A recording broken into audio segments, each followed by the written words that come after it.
Satreskrim Polresta Bogor Kota ungkapkan pencurian kendaraan bermotor curanmor roda 4 dengan memburu 4 pelaku. 2 pelaku berhasil diringkus sedangkan 2 pelaku lainnya masih buron. Kedua tersangka asal Parung, Kabupaten Bogor ini diciduk di wilayah Mekarwangi, Tenasareal, dan Taman Coret-Coret, Kota Bogor.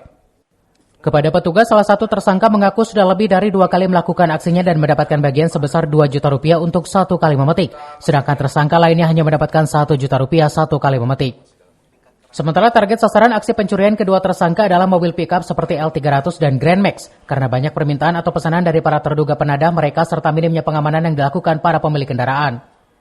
Dalam aksinya, kedua tersangka membobol kunci kontak mobil menggunakan kunci letter T, lalu memutus kabel dan memasangkan soket agar bisa menyalakan mesin mobil. Ini kita amankan 2 tersangka di wilayah Kota Bogor. 2 tersangka ini adalah bagian dari 4 tersangka yang merupakan suatu komplotan. 2 ini masih kita kejar. Ya. Adapun mereka melakukan sudah dari tahun 2017. Ya.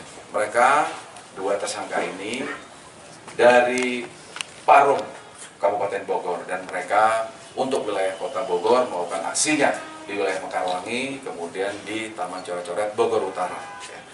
Nah, mereka memilih untuk mencuri kendaraan pick up, ya. Ini diantaranya L300, ya. Kemudian ada Grand Max, ya. Ini karena menurut tersangka itu banyak permintaan, ya.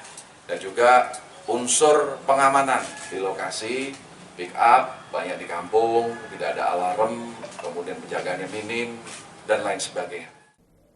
Polisi menyita 1 unit mobil curian dan sejumlah alat untuk melakukan aksinya disita petugas sebagai barang bukti. Kedua tersangka dijerat pasal 363 KUHP dengan ancaman pidana penjara 9 tahun.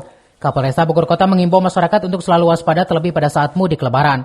Agar lebih aman, kendaraan bisa dititipkan di Mako Kepolisian terdekat atau pihak lain yang benar-benar bisa dipercaya.